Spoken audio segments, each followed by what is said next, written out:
परिचित करवाया जाए।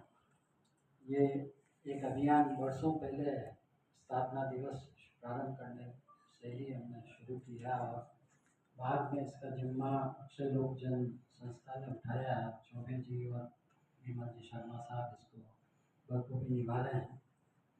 उसी क्रम में आज मुझे भी अपने विचार रखने का मौका मिला है।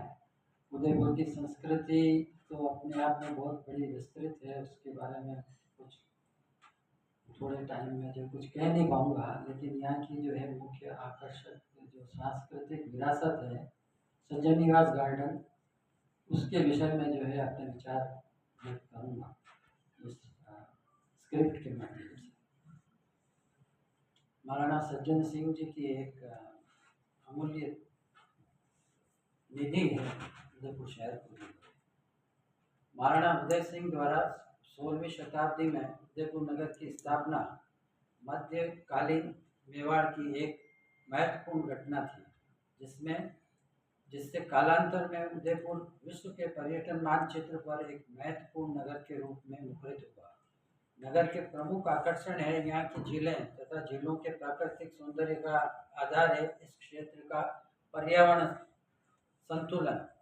झीलों के चौं ओर विद्यमान वनस्पति बागवाड़ियाँ, वन्य जीव अभ्यारण्य तथा निर्माण कार्य नगर पर्यावरण इतिहास के साक्षी हैं, जिनका सूक्ष्म अध्ययन श्रेष्ठ पर्यावरण संतुलन काल को रेखांकित करता है। अशांति एवं अराजकता के काल में भी यहाँ के शासक झील निर्माण तथा उद्यान निर्माण के कल्याणकारी कार्य में अपना सहयोग करते रहे। राज्य के अधिकारियों को स्वयं के पद के कार्य के अतिरिक्त बागवाड़ियों की देखरेख का दायित्व भी सौंपा जाता था। इस विधान से यह परिलक्षित होता है कि मेवाड़ के शासक पर्यावरण संतुलन के प्रति अति गंभीर थे। महाराणा लाखा के शासन काल से महाराणा संग्राम सिंह द्वितीय के शासन काल उदयपुर का श्रेष्ठ पर्यावरण संतुलन काल था, जिस दौरान झीलों के चारों ओर तट पर कोई निर्माण कार्य नहीं था तथा झीलों के किनारे सर्वत्र बागवाड़ियाँ, वनस्पति तथा अभ्यारण्य का अस्तित्व था। महाराणा जगत सिंह द्वितीय से वर्तमान तक का काल झीलों के प्रदूषण एवं पर्यावरण असंतुलन का इतिहास है, जिस दौरान झीलों के चारों ओर अधिकाधिक निर्माण कार्य संपन्न हुए तथा जिसने झीलों में अपशिष्ट की मात्रा में वृद्धि कर गहराई को कम किया तथा जल को भी प्रदूषित किया। इसके साथ ही बागवाड़ियों के स्थान पर भवन निर्मित होने लगे, वृक्ष कटने लगे और वृक्षों के अभाव में इस क्षेत्र का वर्षा स्तर गिरता गया। भूक्षरण होने से मिट्टी बहकर झीलों में जमा होने लगी, जिससे झीलों की गहराई कम होती गई। 19वीं शताब्दी के उत्तरार्ध में महाराणा सज्जन सिंह का उद्यान निर्माण परंपरा के क्षेत्र में प्रमुख योगदान रहा। नगर के केंद्र बिंदु में प्रजा के लिए सज्जन निवास बाग का निर्माण प्रकृति प्रेमियों के लिए महाराणा सज्जन सिंह की प्रमुख सौगात बनी।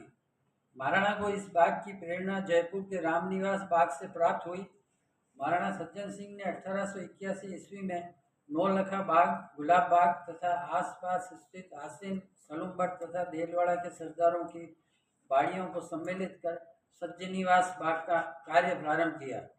नवलखा बाग राजदादी चौहान जी की जागीर में था, उसे भी आबाद किया गया। प्रारंभ में इस बाग का विस्तार बड़ी पोल समोर बाग तक था, जो 400 बीघा भूमि में प्रस्तावित था, किंतु कालांतर में 66.5 एकड़ भूमि में प्रस्तावित इस बाग की योजना एवं निर्माण के लिए महाराणा ने मद्रास से एक यूरोपियन इंजीनियर टी.एच. स्टोरी को 300 रुपये प्रति माह वेतन पर बुलाया, जिसने 1882 से 1920 तक उदयपुर में रहकर इसका निर्माण एवं विकास का संवर्धन किया।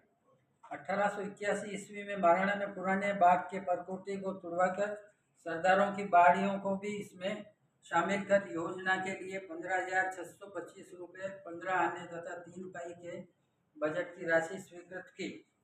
पिछुला झील के अर्जुन खुर्रे से पानी की नहर निकालने के लिए मोरियों का निर्माण हुआ।